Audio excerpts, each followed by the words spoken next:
Welcome everyone to our third thematic webinar for the ASAP ClassNet School Collaboration 1 on holistic learning environments for innovative teaching and learning. And today's topic is very close to my heart, Angie's heart, and also our speaker's heart as well: resilience and grit for long-term success.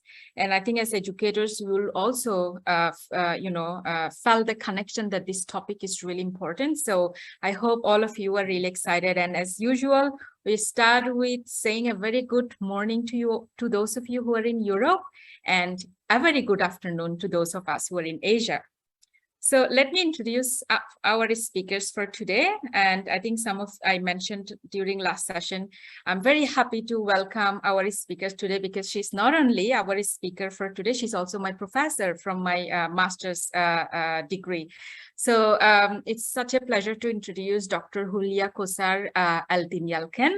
And she's an assistant professor at the Faculty of Social and Behavioral Sciences at the University of Amsterdam from the Netherlands.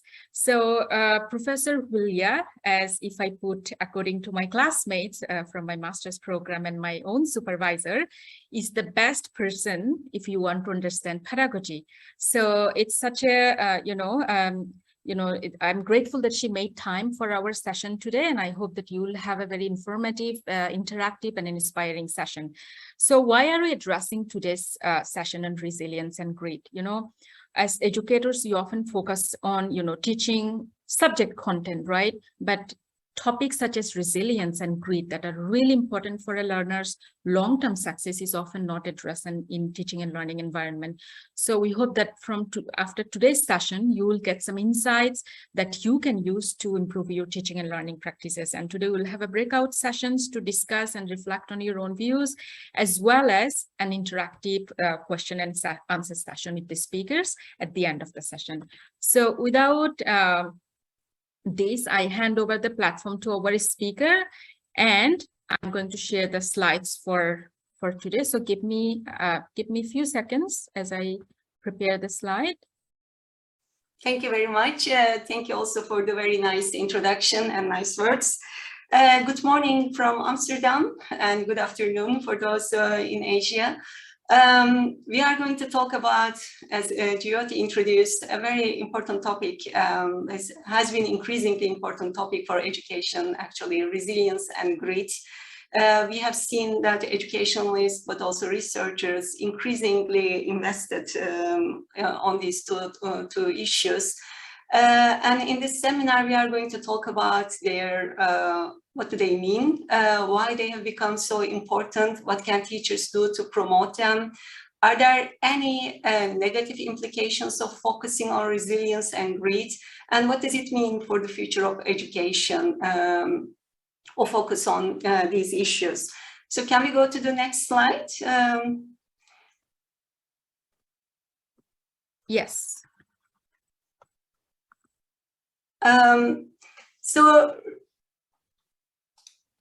just a second, because I don't, yeah, now I see, yes. So as I said, there has been a lot of interest among researchers and educationalists in resilience and grit, and I've copied the covers of two books that actually contributed to the success in the previous decade. There are different reasons why we are more interested in resilience and grit. One reason is that if we look at different statistics from different parts of the world, we see that there is an increasing rate of stress and mental health challenges that are experienced by children and adolescents. That in education systems around the world, we see increasing competition between schools as a result of neoliberal education reforms. And this competition also influences students, their parents, but also teachers. So we observe increased academic pressures. There has been also in the past 2 decades a shift from subject-based curriculum to competency-based curriculum, and an increasing emphasis on the development of skills, because the future workplace, because of the changes in the labor market and so on, the assumption is that we would need actually more skills development. And we also have seen increasing emphasis on social and emotional learning, and this is also as a result of increasing rates of stress, mental health challenges, but also the future challenges, because we expect that the future will be less certain, and we all need to develop certain social and emotional learning skills in order to be resilient in the face of these major societal changes and uncertainties. And some of the interest in these topics has been due to the intention to actually address certain inequalities in education, particularly for very vulnerable and marginalized groups of students. Investment in their resilience was seen as an intervention for equity purposes, because they may not be, for instance, receiving adequate parenting in their home, or they might come to education with certain disadvantage. And investment in resilience and their grit was assumed that it would actually equip them with new skills that can help them to perform better in education. As a result of particularly neoliberal education reforms, the competition, teacher accountability reforms, and so on, we have seen also increasing rates of teacher burnout and high turnover in several countries. And being resilient, of course, is very important for them as well. The next slide, please. And all these developments very much relate to developing holistic learning environments. So this refers to addressing emotional, social, ethical, and academic needs of students in an integrated manner. And holistic here means obviously that education role is not only to share certain knowledge or to invest in the academic outcomes of students, but also to address some non-academic needs. Holistic learning environments emphasizes positive school environments, but also cultivating this whole child development, both academic and non-academic. And resilience and grit fits very well within that framework, because it obviously aims to enhance some of the non-academic needs. So let's review the definitions very briefly before we go into further discussion on these two constructs. So resilience is defined as the potential or manifested capacity of an individual to adapt successfully through multiple processes to challenges that threaten the function, survival, and positive development. And resilient individuals exhibit the ability to bounce back from stressful and negative emotional experiences. Grit, on the other hand, refers to two key concepts: perseverance and passion. And grit is understood as having this perseverance and passion toward long-term goals, and it describes sustained commitment toward completing a specific goal despite episodes of failure, setbacks, and adversity. And gritty students hold goals and interests for a long period, and they move forward in the face of difficulties, so they do not give up. Between these two terms, there are obviously some similarities, because they both imply coping in very challenging situations. They are both about maintaining positive development in the face of adversities. And the definitions also imply that resilience is actually a component of grit, but they are not equal to one another. And there are also some differences. Grit is coping with daily routine challenges, obstacles, or setbacks, but resilience is about more severe adversities that one might experience in life. And grit is the process of also pursuing self-defined goals, but resilience is not geared towards specific goals, but more generally being resilient in the face of a range of challenges that we might encounter in our lives. There is already a lot of evidence on resilience and grit, because researchers have very much focused on these two constructs in the past decade. And when we look at this literature, we see that resilience is positively associated with a range of factors. For instance, resilience is viewed as a predictor of well-being, academic success, and self-efficacy. So more resilient students are more successful.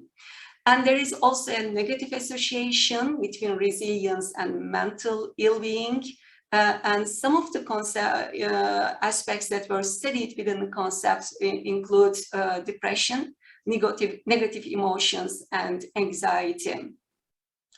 And with regard to grit, also there is a rich evidence base, and grit is positively associated with student engagement and their academic success at different levels of education, from primary to secondary to also higher education. We see that when students have higher levels of grit, their grades are also higher. The program retention rate is also higher. And these students have a better competition performance. They finalize their school, so they don't give up, they don't drop out.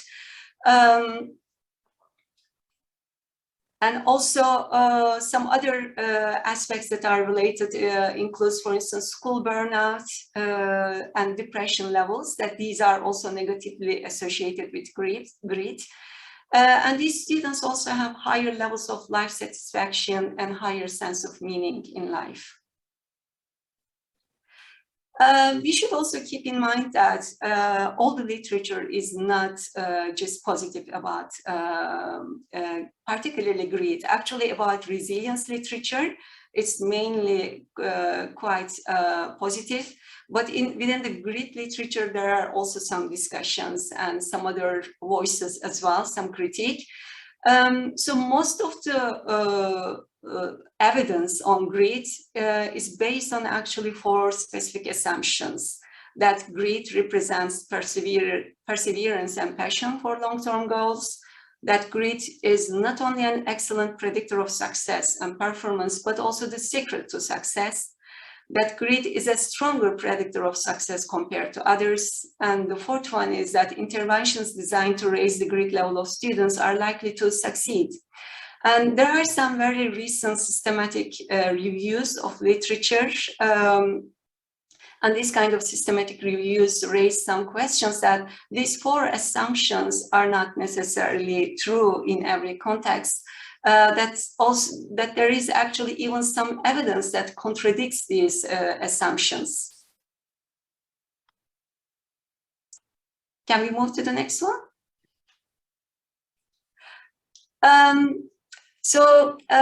What can teachers do to enhance resilience and grit among their students?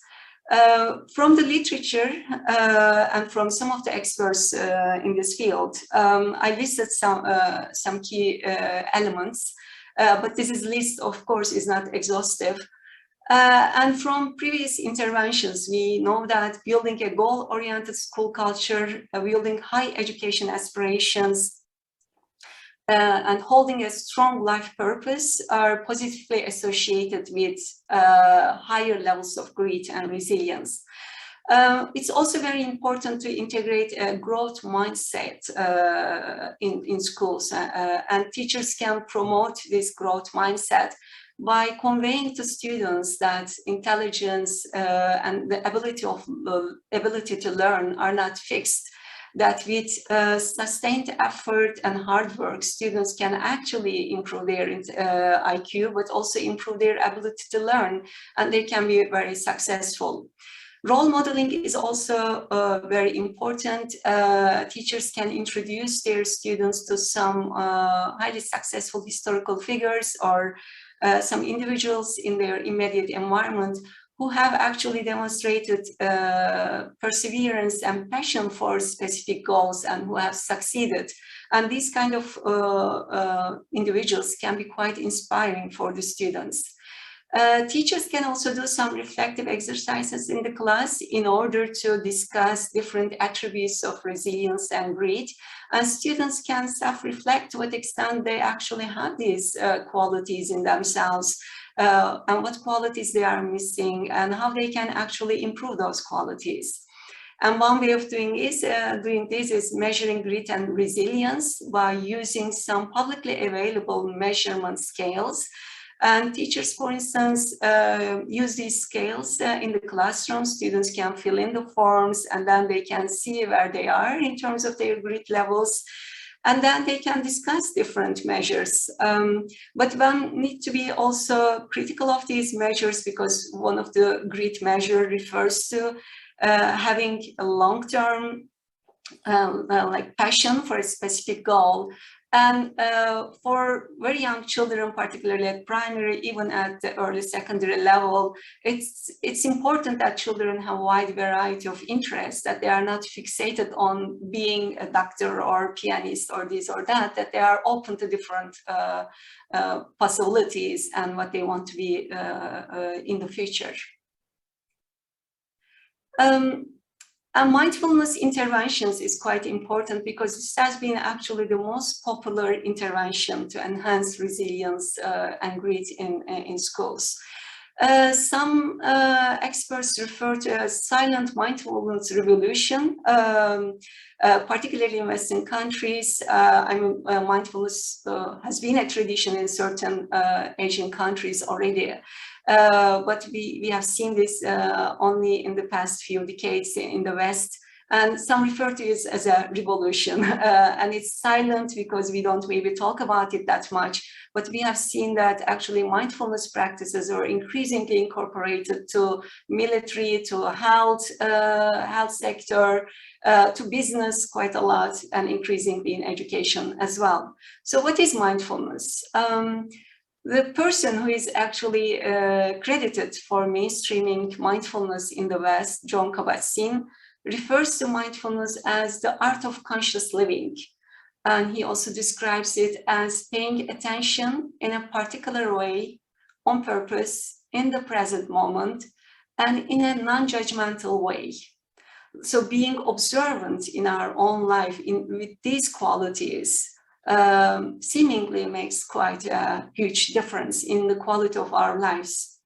Another description refers to being aware of what is happening in our present experience, observing ourselves with compassion, with insight, and an intention to create joy. And these qualities matter because, unfortunately, many of us behave on autopilot. We believe our thoughts, which are most of the time quite negative, unfortunately. We react based on our negative, intense negative feelings.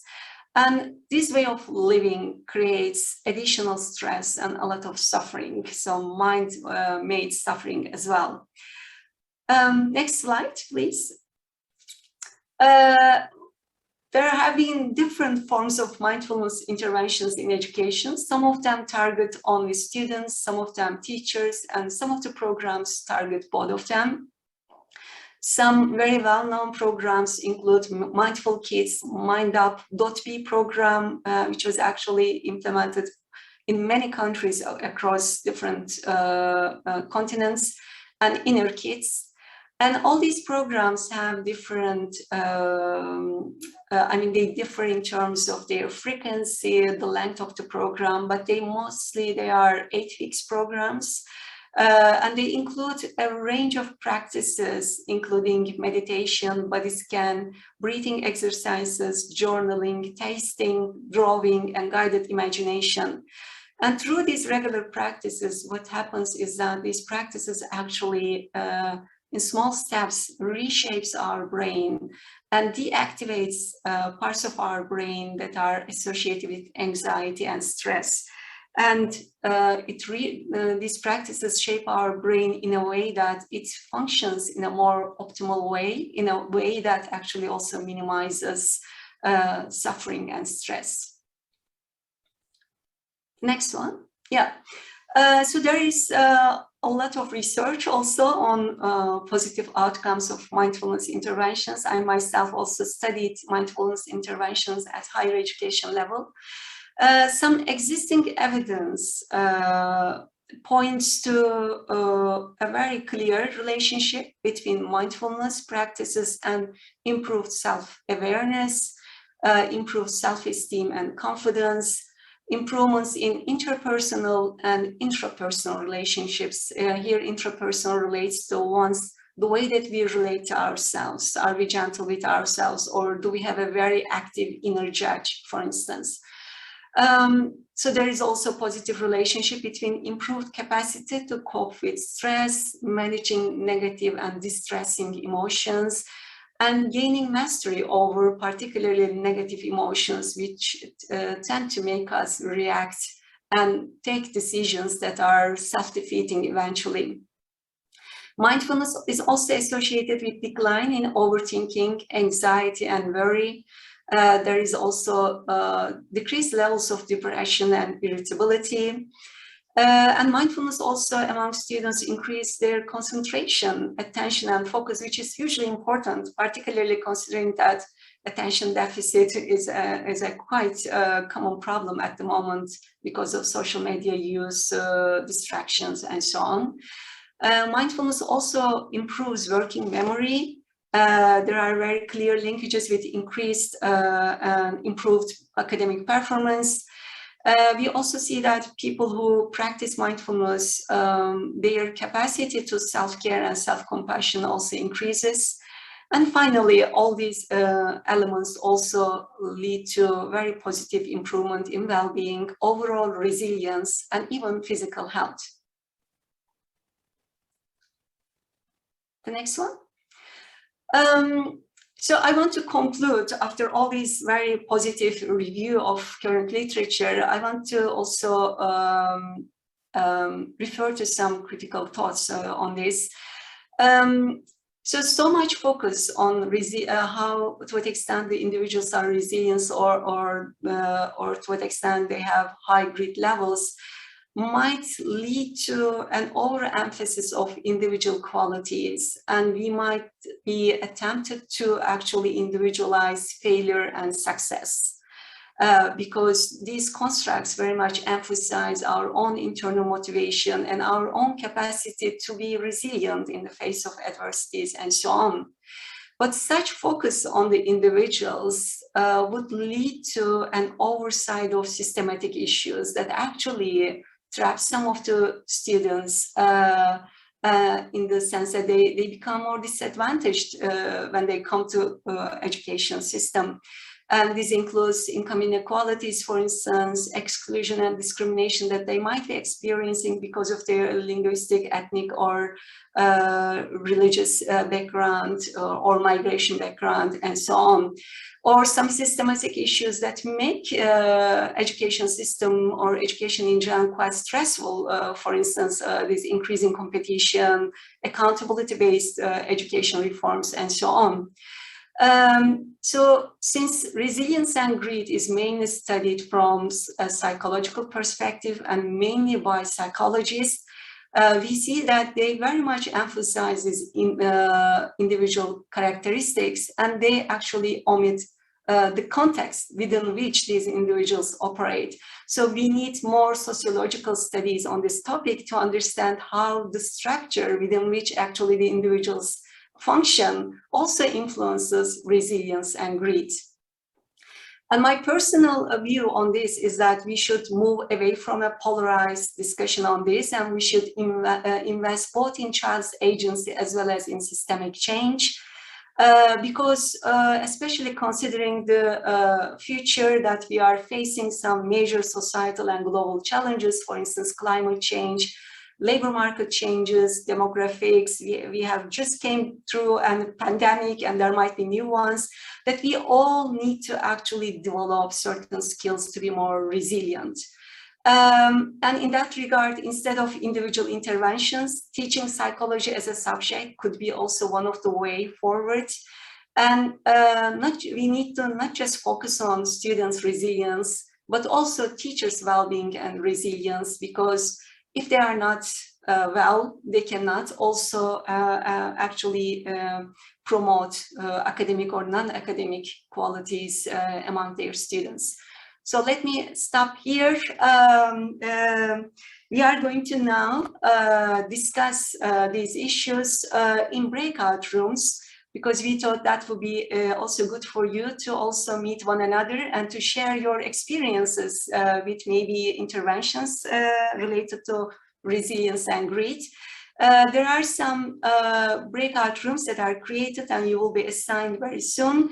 And there are Google Docs that are created. So there are 3 questions there that are listed that might also guide you in your discussion. You might also discuss other topics, of course. And if you would like to, if you would take notes in those documents, we are going to compile them afterwards and share with all of you. And please, if you are in breakout room 1, please go to Google Doc 1 and then take your notes in that one. So you will have 15 minutes now for the breakout discussions, and I wish you very stimulating discussions. And afterwards, we will come and continue with our question and answers and discussions in the plenary. I see that Angie already shared all the Google Doc links, so you should be able to easily access them and then edit and you know, take your discussion points there. So I'm going to open the breakout room. Just before closing the breakout room, 1 minute before, I'll send a message. I'll broadcast a message and then close. So you'll have 1 minute to wrap up your thoughts. So with that, good luck. So welcome back. I hope you had inspiring and stimulating discussions. As we said earlier, we are going to share the the notes in the Google Docs anyhow. So I want to open the floor now for your questions or any contributions that you would like to make. And please keep your questions and comments also brief so that more people can actually make use of this remaining time.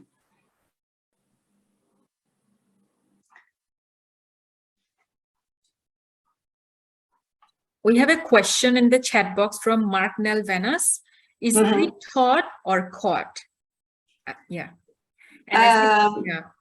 Rolf yes. So what we understand from research studies on grit is that grit is not a personality characteristics, that it's something that can increase and decrease over time. So it's, and from this, we can actually conclude that it's something that can be taught. I saw that Rolf is raising a hand, so maybe you can speak up. Yeah. Yeah, hello, good morning. I've got a question because, of course, there is an increasing literature on resilience and grit at the moment. I think the concept, or both concepts, are really interesting. How would you describe, or how do you see as an academic the link between resilience and grit and motivation and engagement? Because of course those are the terms that people would have used more in the past rather than resilience and grit. I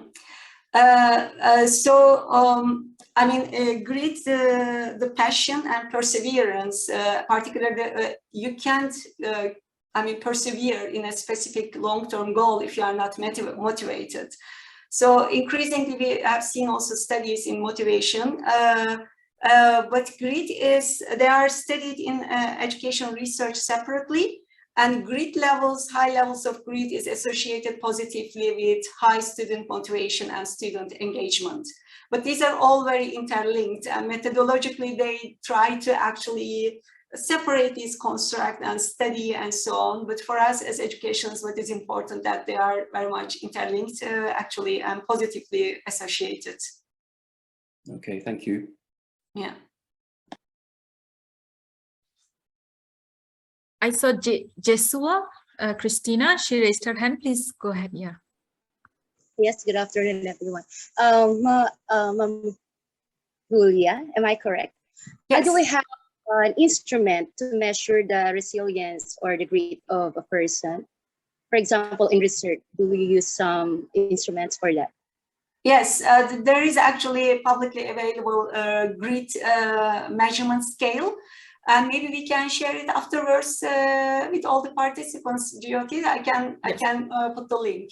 And you can use that measurement scale, for instance, in the classroom to see the grit levels of different students.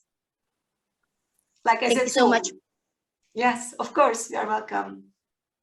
So I would like to just ask one question because I thought that was relevant. So I see that for group 6, they mentioned something about I don't really promote resilience and grit formally. It's more like an informal conversation that connects to the question I had for you, Professor Hulya, is that, you know, someone who is teaching science or mathematics, right? For them, it might be a bit difficult to focus on, for example, things that you were mentioning, mindfulness, such a powerful exercise, right? So someone who is teaching psychology, it's maybe easy for them to integrate with the subject lesson, right? What advice would you give to those teachers who are not directly teaching the subject, but they can somehow incorporate that in their day-to-day classroom or in the whole school environment? Yeah, I mean, programs like mindfulness, they need to be school-wide, of course. It's not the responsibility of individual subject teachers to do those, but they can incorporate small components of it, of course. But even a biology or science teacher, for instance, when a student loses its hope or his hope or struggles and so on, then teachers can also use some strategies to actually support the students and say, well, you can do that, don't give up, and so on. So this kind of encouragement and even just this growth mindset that I just mentioned, for instance, that's something that all teachers can do. That it's like your academic success is not determined by the time you are born, that intelligence is something that develops over time, that with hard work, with effort, with perseverance, that we can succeed. But we shouldn't be also giving messages to students that they can achieve anything as long as they want, because that's also not true. Because what we can achieve also is also limited by certain structural issues. And we need to be also more realistic and give a realistic framework to our students. And we have one question from Claire. So she asked, child agency, I think she meant a student agency. How can I measure this or show this? I'd like to be able to describe this better and how it happens within the classroom. Can you repeat? So how you can measure it? How they can measure child agency, I think student agency, and show this. She wants to be able to describe this better in classroom context. Yeah, it's similar to the previous question on grit measures. So there are some available measurement scales that are in very simple terms, formulated in simple language. And they can be used by teachers to actually understand what is the grit level or resilience level in the class. And then they can take action, reflecting with their students. What can they do, in which areas they have high levels of grit and which areas or subjects they have low and why, and so on. And we will share those scales afterwards. I see also another question, how can we teach grit to those learners who suffered with depression or low self-esteem? So, I mean, it depends on the level of depression, because there are some, some depression is very clinical and requires really a professional.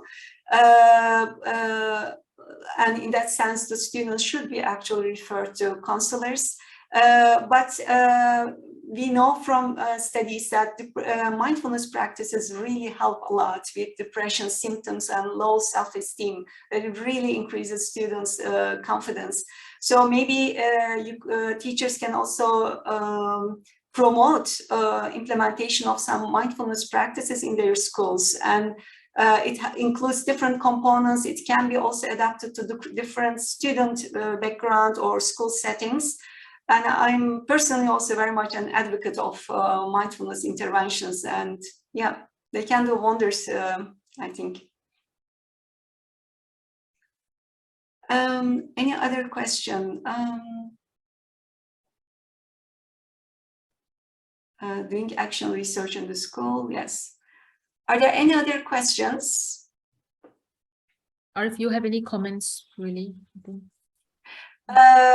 My own comments, I mean, in our discussion in the first group, one of the things we discussed is that we increasingly expect more and more from teachers. So not only teaching their subjects, but now that they need to be also sort of psychologists to their students. And while they are also themselves actually having a lot of stresses in their lives, and teachers in many parts of the world, they are not well paid.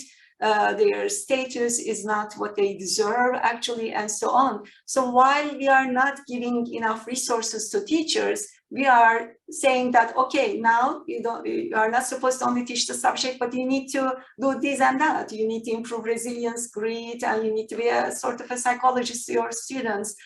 So we need to be also very mindful about these increasing expectations from teachers, and we need to make sure that we give enough resources to teachers so that actually they can fulfill those roles. And instead of just expecting this from individual teachers, we need to look at how we can actually introduce, for instance, mindfulness at a more systematic level. And incorporating psychology as a subject could be one of the ways, because interestingly, many countries, including the Netherlands, does not have psychology as a subject, even that human psychology is hugely important. I see that Rolf has a comment or question, maybe.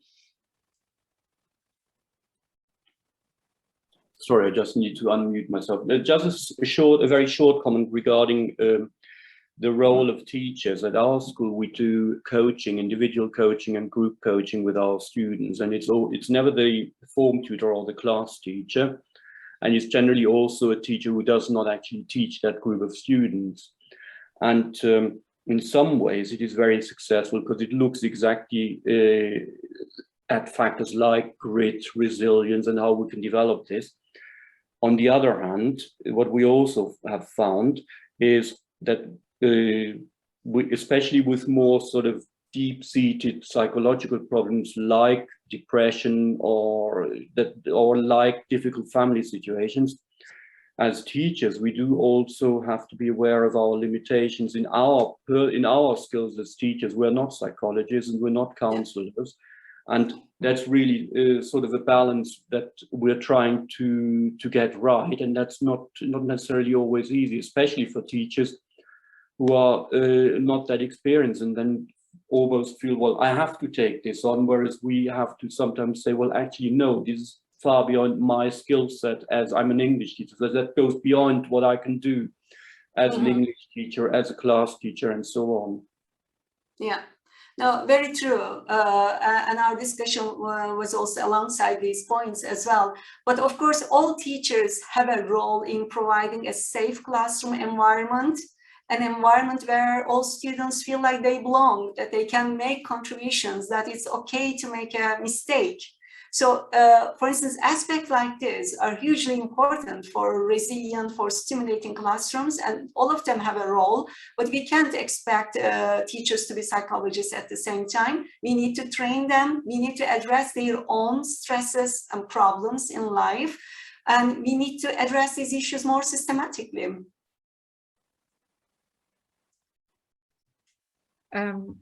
If I may, first of all, do any of you have any more questions? Because we'd like to prioritize, if participants, if you have questions. So I don't see any hands up, so maybe I'll do this. Hello. Okay, please go ahead. Sorry. Yeah. Okay. So we are talking about how to introduce psychology as a subject at school. So one of the things, one of the obstacles that I see is the professionals that can teach psychology. We need to train them, as you said.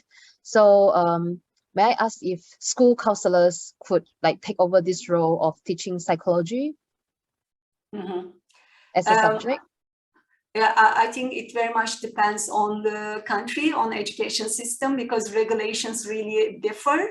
I'm personally in favor of having psychology as a key school subject, just like chemistry, just like history, because understanding human mind is hugely important for many reasons, also for the peace in the world. I mean, especially considering all the conflict that we are experiencing at the moment in the world, and how also it relates to the psychology of certain politicians, right?